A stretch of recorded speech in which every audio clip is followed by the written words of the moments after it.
Hello and welcome to our post-season Doscast with me and Paul Doswell. Paul, plenty to talk about over the next half hour or possibly even longer. Depends how long it takes us to get into so many topics this evening. We'll start off by reflecting on Saturday. Very tough, obviously, game against Dartford, 2-1 defeat. A few days on from that, how do you begin to reflect on the game?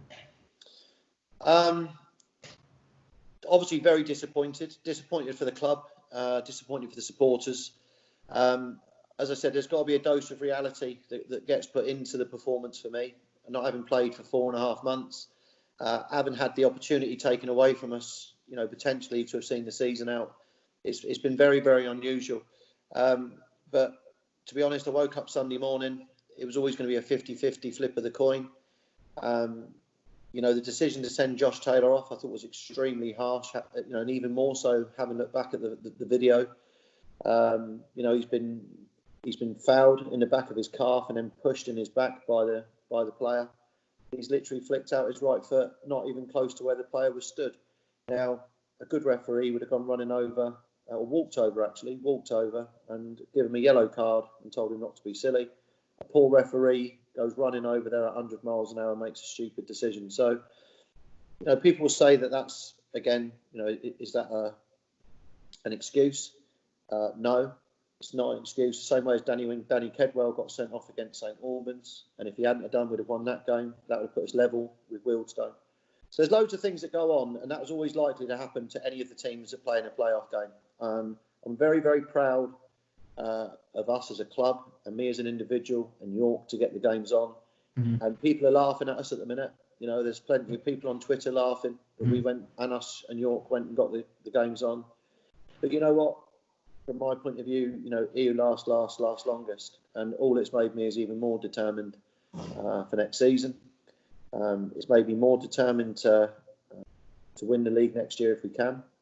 Because unfortunately, the playoffs do become a lottery. And in my opinion, I've said it all along that 2 teams should get promoted from any league, and the third one should come through playoffs. But until that happens, next year, if people look at my resume in my career, often as not, when I've lost a playoff game, which I lose a lot, the following year I win the league, and it's happened on more than 1 or 2 occasions. So very, very enthused. Made loads of calls. There's a lot going to happen. There's going to be a reshape of the squad, and I'm really excited about coming back to work on August the 18th, which is when we're back for pre-season. But the supporters will know that I'm working almost day and night since that game. Since Sunday morning, I haven't been off the phone, and my black book is getting plenty of usage. Yeah. I think a lot of fans would be happy to hear the fact that straight from Sunday morning you've been on the phone, you've been arranging games, you've been arranging for next season.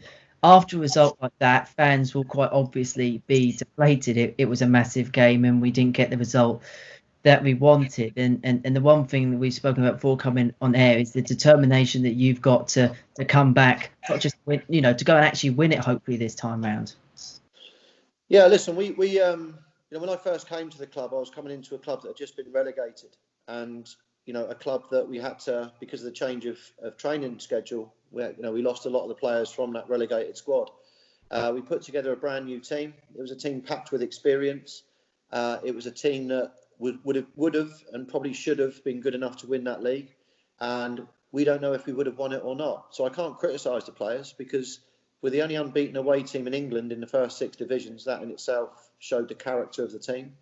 But what killed us, and it's the stat that's going to haunt us, is we lost 7 league games at home, and that's not good enough. It's something that it's frustrated myself and Verdi the whole season. And unfortunately in life, if you don't do the job that you get asked to do, then things have to change. And one of the areas that we're looking at is to make sure that we don't repeat that mistake at home again next season, because let's be honest, if we'd lost 4 games, we'd have won that league with the away form that we had. So still, as I said, very very pleased still to be in this league. I know that's going to sound really strange to a lot of people, but having watched this season unfold and having watched the financial crisis that's going to and is surrounding English football at the moment, maybe not spending £80,000 on travel. Maybe with us having a massive budget cut as well, which is absolutely the right thing to do. Maybe not go in a national league with some younger players, which is what we're going to try and also do. I'm really going to go down this young, hungry route. It might well be that when we go, and we will go into the national league in a time that I haven't, that we go in there much better prepared with a much perhaps a younger side, a side that's ready for it. And I'm going to build something at this football club, and it will be my last club, and I'm here for a long time. So for me, as I said, I've got lots of plans, I've got lots of things, and just because you don't go into the National League, it's not the end of the world. The National South is a really good league. Ebbsfleet are in it this year, and they're going to be very, very competitive. They've obviously found some more money down the sofa. You've got some great teams in there that are in the playoffs in Bath, and either Dartford or Weymouth. Ourselves and Dorking, who Dorking have been excellent this season. Chelmsford are going to be really strong again. You start reeling the teams off, you think, it's going to be a good league, and no one's a given to win that league. You've got to earn the right to win the league. But the idea is that we're going to work. We always work hard, but can we work even harder and even smarter next season? Does the fact that with the 3G going in, there's a lot of stuff infrastructurally going on off the pitch, which is changing from the start of next season? Does the fact that perhaps another year in the South give you that bit of time to prepare and get yourself in the best possible way? Because as both haven't known, both yourself know, being in that National League, it's an unforgiving league. Small things, whether that's on the pitch and off the pitch, it really do get scrutinised to the bare bone. I think the biggest thing and the biggest reason, and again, you've got to be positive about the fact you're not in it, because we'd have loved to have got in it. There's no doubt about that. If we could have taken the opportunity this year, then we'd have taken it 100%. But the fact that we haven't been able to take it leads me to be able to reflect in a slightly different way. Perhaps for me, I think that you're looking at that it'll be Saturday, Tuesday, Saturday. I've heard there's going to be 18 midweek games. Almost, and 12 weeks of that could be on the trot from October the 3rd to maybe even Christmas. It'll be 3 games a week. Now, if you're going up to Halifax, or you're going up to Gateshead and all these other teams that were in it, and then you're then back on a Saturday, and then you're back again on the Tuesday, then it's very, very wearing on what would be a small squad. And our budget, as I said, won't change too much whether we're in the National South or whether we're in the National League. And one of the things that, as I said, I'm carefully looking at is, can we put together a younger side that can grow together, on a budget that's going to be vastly reduced, which is the right thing, as I said before, and get younger, hungrier players that we can build and we can develop. And on the back of that, when they do get in the National League, they're ready for it. So really more of a project squad. I don't like to always call out teams, but something a little bit like Slough have done the last few years, where they've got a team together, they've stuck together, and they've progressed through the leagues together. Yeah, I think that's a good example, Slough. I mean, I'm looking at a different age group. I've had lots of chats with Neil Baker, the Slough manager, during this process, and even after we both got, we both lost. I called him after he got beaten by Dartford, and he subsequently rang me on the Sunday, and we both talked about the need to really look at the travel. The fact that we're going to be playing 3 games a week. All of us will have smaller squads, that's a fact. So one of the ways that you've got to look at a squad is potentially, getting the best value in terms of the best young players. And, I firmly believe that there's going to be, a number of good young players available.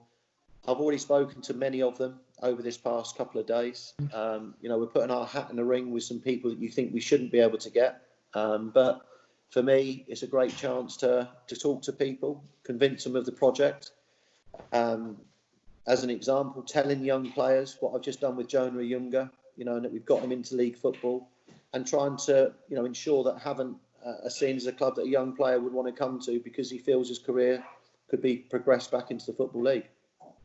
Indeed, we'll talk about Jonah Ayunga in just a second, but is now perhaps the perfect time to build a young squad? Because there'll be a lot of players that be dropping out the EFL, younger players that perhaps in pre-COVID times and in times unlike these probably would have stayed at clubs for 2nd, 3rd years of their pro contract, where now clubs can't afford to keep them for one reason or another. They got to drop down the leagues, and if they're not in the National League, then the Conference South is still a very good level for them to try and progress back up into the Football League pyramid.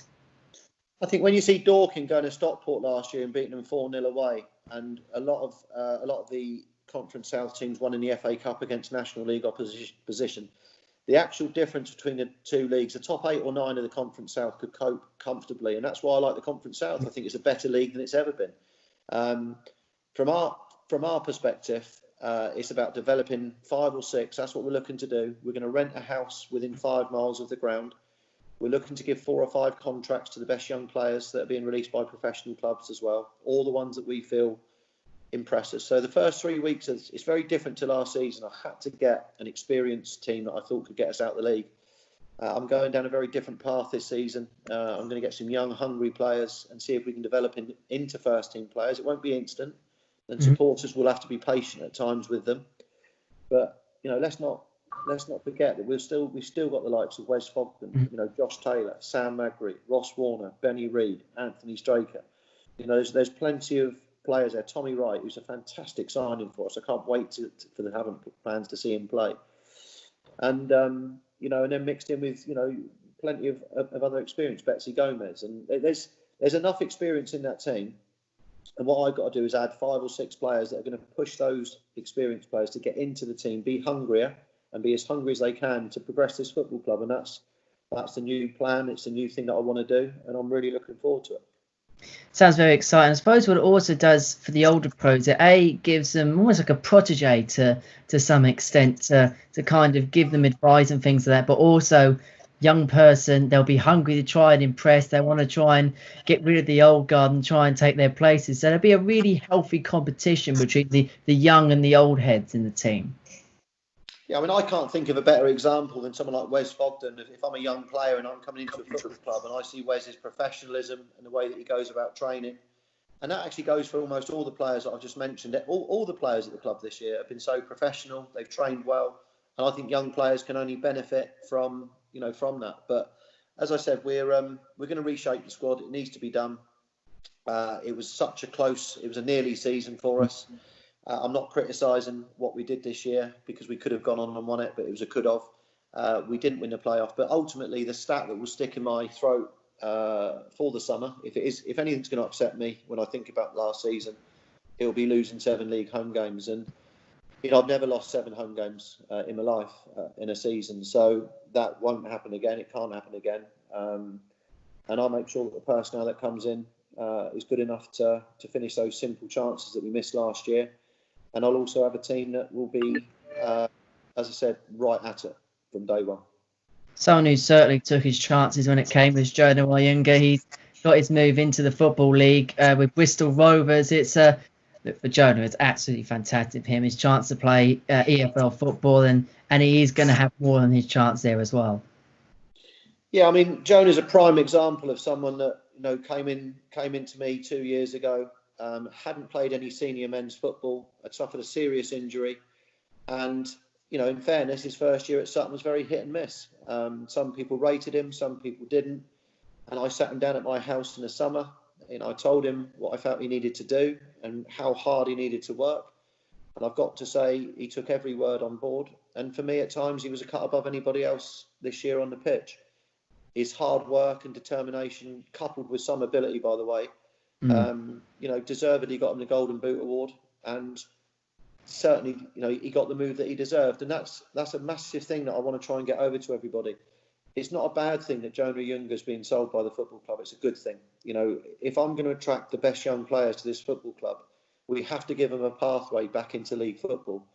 So if that means that I develop them and Bairdy develop them and Simon Wharton develop them over this next 12 months and then they get sold, it's a model that Southampton Football Club do as an example. They bring in good young players, they make them better, and then they get them into the top 4 or 5 in the country.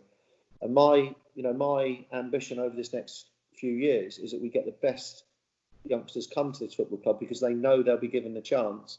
But more importantly, they've also know that a club that won't stand in its way, which I know a lot of clubs at this level do. A lot of clubs actually physically try and stop their players from moving, and that's the total opposite of how I'd want to run our football club, and I know the chairman feels the same. it's the recruitment of the players. This is not about us making money as a football club. The chairman, that's not what we're trying to do here. What we're trying to do is get the best young players. And listen, those young players like Jonah it might take them 2 years to be good enough to get event. It's down to the players to be good enough to get a move. But the whole point is we're going to put together a structure where there's some real good experienced fit pros that will be helping 6 or 7 younger players out of a squad of 19, 20. 6 or 7 of those are going to be young footballers that need, as you quite rightly said, they need to push Wes Fogden out of the team. They need to push, an Anthony Straker out of the team, and that's going to be very, very hard for them to do. But if they do it and they're good enough to do it, and then they start staying in the team, when they start clocking up 20, 30 appearances, it won't be long before, again, that shows a lot of attention from league clubs, and that's something that we are very, very good at, myself, Birdie and Simon. I suppose when you've got that reputation as well of developing youngsters and giving them chances, and they see the pathways that have come through, when you've got that really, really good one, that one you think that can go to the top, and there's a few clubs after them, you automatically almost become that first choice, that instant choice, because the track record's there, whereas perhaps other clubs don't have that.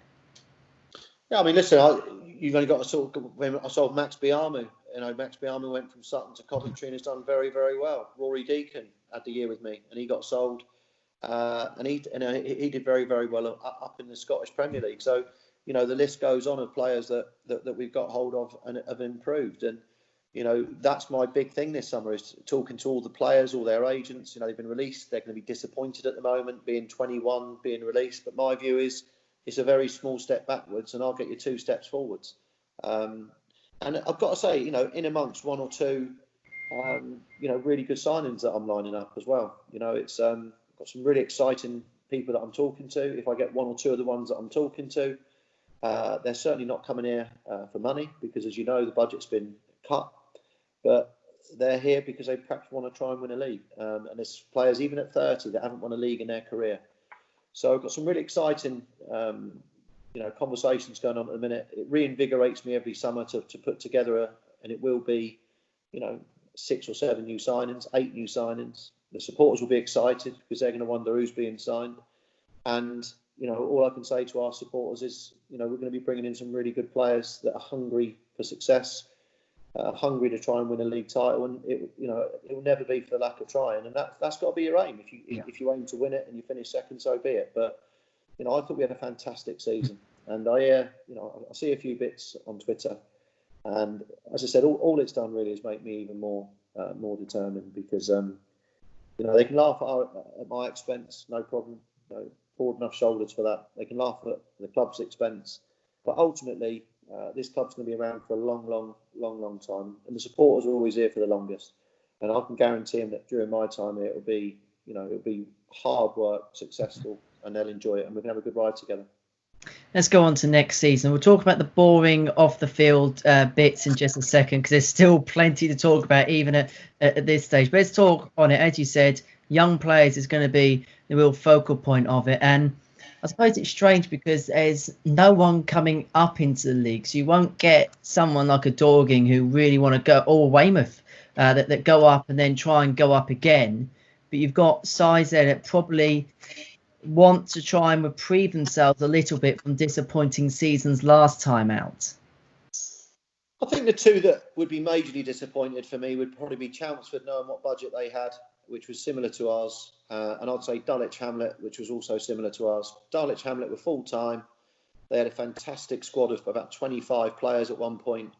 Got a brilliant manager. Really rate the boys down there. And for whatever reason, it just didn't work out for them, and they were in danger of being relegated. And that's why you never, ever, ever underestimate the Conference South. And it could have happened to us. We could have bought in the experienced players, and we could have struggled. At times during the season we did. But ultimately, we finished second by right. I think we had 8 games to go, was it? Yeah, before it's postponed, yeah. And as I said to you, the only reason, the season that we did it at Sutton and we chased Ebbsfleet down was on the back of winning, I think, the last 10 games. Now, we've won 5 on the bounce, and we felt we could go on and win it, but we weren't given that opportunity. Wealdstone rightfully crowned champions, and all I ever asked for was that we were given the chance to play in the playoffs, which I felt was right. So those are two clubs that underperformed that I'd expect to be closer next season. I think everyone who's in the playoffs currently will be right up there, and without question, Ebbsfleet will be gunning to win the title. You know, they've employed a director of football, a chief executive, a good German manager by all accounts. They're making some big signings. Josh Payne, a sign from Crawley today. So they're good football club, good support base. It's going to be, I think they're a great addition in a strange way. Ebbsfleet supporters hate me at the moment because they feel that I cost them relegation. And, that's clearly not the case, but that's not going to stop them thinking that I did. So that's going to be nice and feisty next season. I look forward to that. But in the main, I really think Ebbsfleet will be there or thereabouts. Dartford or Weymouth will be there or thereabouts. And as I said, the other teams that are in the playoffs and the other ones coming through, I can definitely see Chelmsford and Dulwich. So there's 10 teams already there. And that's why I look forward to next season. I think it's going to be a really competitive league again. There's no standout winner for me in that. I would just put us in one of those top 7 or 8 spots who could win it. And that's down to how hard we work and how well we do. And that's where I'm very, very confident in what the staff are capable of. So then to the off-the-field matters, we've heard today a potential start date, if all goes well, of Saturday, October the 3rd. Now, that wouldn't actually be a league fixture. That'd be an FA Cup game, and the season would end on May the 29th. These are all subject to FA approval, and the playoffs would take place in June. And I believe along with that, it's going to be a very hectic schedule up to the start of 2021 as well. Yeah, and that's why I said, it might be a blessing in disguise this year that we didn't go in the National League, because if you're up to, as I keep saying, I'll just reiterate, that travel is a killer. No recovery time, and with a younger squad or an older squad as we would have had if we'd gone up, then, I think we might have struggled in the next season. From our point of view, again, been very, very busy since Sunday. We've organised 7 pre-season friendlies in 2 days, and they're good friendlies for us. So we've got a fantastic schedule to get ready for the season to start.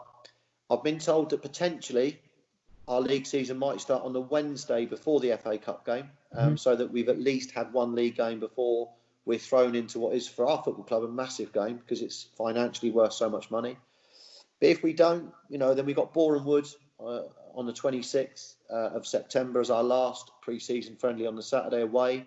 That's a great fixture for us. We've also got Eastleigh on the 22nd before Boreham Wood. So we'll have had 2 really, really tough games prior to the 3rd of October. And that's what I've tried to do, is organise a pre-season around the first couple. We're playing Totton, and they've got a fantastic pitch. We're then playing Horndean on that's the 22nd of August, I think, Henry. Totton is. Yeah, the 29th of August, we're then going to Horndean to have the Benny Reid friendly. We'll call it the Benny Reid friendly. Benny Reid Cup, shall we? Yeah, the Benny Reid Cup. We're looking forward to that. We might win something then. And then we go to Gosport on the 8th. Gailey's a good friend of mine. We'll go down to Gailey and Gosport on the Tuesday, the 8th of September, before we then go to Dagenham and Redbridge on the 12th. So we've got plenty of good games. As I said, they all have to be away from home this season. But as I said, a lot of work has gone into getting the right pre-season games and trying to put everything in the right slot. So what our supporters, unfortunately, I don't know if they'll be allowed in the ground at that point. I'm hoping they will, but certainly the Tottenham and Horndean game, and certainly the Gosport game, it will be given these. We've got a lot of young trialists coming down, and we're going to give 4 or 5 an opportunity, and they need to show up and show us what they can do. They're going to get 3 weeks in pre-season to show me what they can do in training, and then 3 games. And then at the end of that game against Gosport, we'll make decisions on all the players that we've got coming in. In some ways, does having that playoff campaign now become a help? Because you're going to have teams in our league, like Chelmsford, like Maidstone, like Dulwich, who last kicked a football in Angle on March the 14th. We've had that period before the playoff game against Dartford, which you've had to train. A lot of these clubs are only just starting to come back into training now. Would that be a distinctive advantage no matter what league we're going to play in next year? Not sure, to be honest, because I think there's a 6-week pre-season now for most teams. I think most teams are going to get back to training within a sort of the August the 18th, and that's a normal pre-season period, 6 weeks. I think by the end of 6 weeks, everyone's fit, everyone's raring to go, and that will be. So I think everyone's going to be around about the same levels of fitness. It's I don't think it's a huge advantage, no. Indeed. Okay. Let's say next season will be the first season with a 3G service, which is why the friendlies are all away from home. How excited are you to kick off on that new pitch? Hopefully with fans in on that first game, whenever it is. It's the start of an exciting new era. Yeah, I mean, forgetting the pitch for a minute, I just can't wait. It felt so strange Saturday to watch a game with no supporters. I didn't enjoy it. I don't enjoy the experience of not having our supporters there. Without the supporters, I don't think football's anything, and our club's not anything. So that's the key thing for me, is making sure we can get 2,000, 1,500, 2,000 in our ground, which I believe should be doable from what I'm being told. But we'll know more in the next 10 days. People are desperate, and I understand that, to know when the season tickets will be sold. But we never, the chairman, and I agree with him 100%, it wasn't right to sell a product when you didn't know when you were coming back. All I can tell the supporters is, again, Derek's been unbelievable with the prices. Fantastic what's been going on at this football club. I believe we'll end up, getting crowds of over 2,000 next season on the back of the community offers and everything else we're doing. But it's so exciting to be back. And, again, one or two people, not many, are worried about the pitch or it not being grass. But trust me, it's a fantastic surface, and we will play much, much quicker, better football on it than we were able to do last season. And, I can't wait. I can't wait to get our technical players and our pacey players onto that pitch.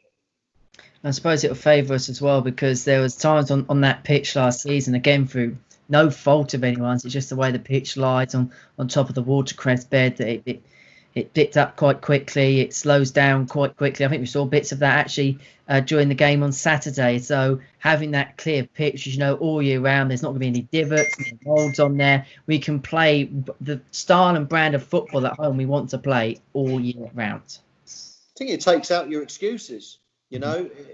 People always talk about excuses, but ultimately, if you're a manager and you watch someone like Jonah Younger go through and he goes to shoot a simple side foot finish and it hits his shin because of the divot, then you've got every right to be upset with that for him as well. Other managers made comments to me every single time, how difficult it was to play on, and it didn't surprise me. If you notice that when those teams beat us on the Saturday, they had to put every bit of effort in. They lost the subsequent game. They had to do everything they could to stay in the game against us. So, as I said, it's a great surface. It allows good passing football. It allows attacking football. But at the end of the day, listen, we're Conference South, national level footballers and managers. We're not Barcelona, we're not Man City. So let's not try and pretend we are. But what it does do is it gives us a real chance to get that ball down and fizz it about as and when we're good enough to do it. And that's the plan for next season, is to really... That football that the supporters saw in August, September, October was indicative of what I'd like to see one of my teams play. I thought our home performances were superb. It was just the results didn't always reflect how good the performance was. Obviously, the evening games, it didn't seem to be an issue. It was just very, very odd. But listen, we're going to put that curse behind us, the home curse of what happened last year, and it's got to be a major thing that we look at to make sure it doesn't happen again this coming season. Well, the good news is there's going to be plenty of Wednesday nights to get some victories under our belts. Again, talk about the community aspects of it, because since we went live with asking for bookings and things like that, it's just gone off the roof, really, hasn't it? Yeah, it's gone very well. There are, what we're going to do again is reflect upon all the calls that we've had, all the calls that we've taken. Which ones came to fruition, which ones didn't, and on a daily basis in the next week or two, we'll be updating the pitch schedule so people can go onto our website and see what's available to hire. But in the main, this is very much also about getting the young kids, the young boys and girls playing, and getting all that young support attracted to becoming a Havant fan from an early age. And as I said, I know it will work. You know, it will become a community football club. The mums and dads will come, and I think that we'll become the envy of a lot of other clubs, in not only in this area but in the South Coast, really. We saw a very good start of it last season of the schools vouchers, and you just hope that, you know, some of them hopefully will come down and play on our pitch, and some kids from elsewhere will come and play on our serves. And as you say, if you can embed everyone together and you capture that support base quite young, you hope they stick with them for life. And in 10 years' time, you've got a club that may be gone from averaging 2,000 a week to 3,000 a week, perhaps. So that's how you grow a football club. You know, you grow a football club from the bottom down, and that's what we come in to do. You know, we put the foundations in now. We've got a fantastic new office and hospitality suite coming. You know, we've refurbished the home dressing room. It looks amazing. We've got new floodlights coming.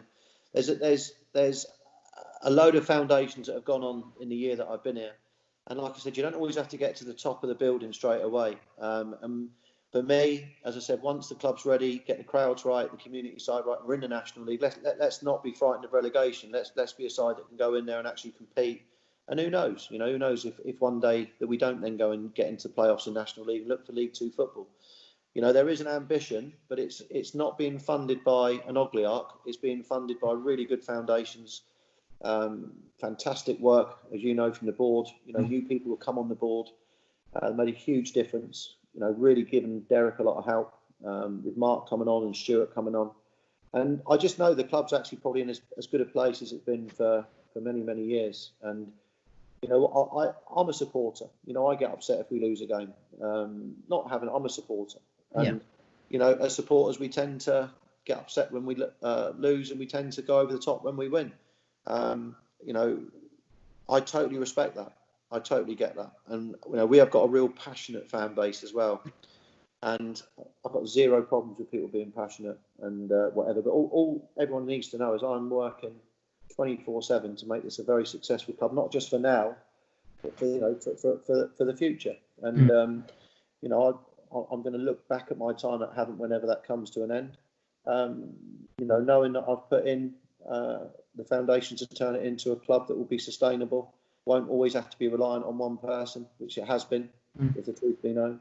But also a side that when I leave will be in a National League, will be a confident National League side, and we'll have the odd FA Cup run as well, because that's something else I want for Havant, is whilst I'm here, you know, however long that is, whether it's 5 years, 6 years, 7 years, during that time we will have a monster cup run. And I wouldn't mind winning the FA Trophy as well in the 6 or 7 years that I'm here. So I genuinely have got a lot of ambition left, you know, still feel very young and hungry.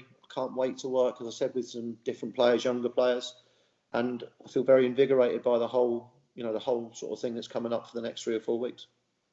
Indeed. Just finally, one last note is the brand new app, which is being launched in the middle of next month. It's another exciting brand new thing. And I know one thing that we've spoken a lot about behind the scenes is improving the media side of things, taking it up to that next level. And an app is something which I think only Billericay Town have in the whole of non-league that I can think of.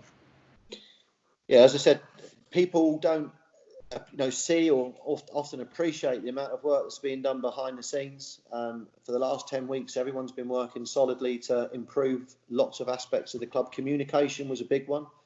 You know, which is why, you know, I'm always available for an interview. I'll always answer anyone's questions. You know, come and talk to me. There's going to be a fans forum before the season starts.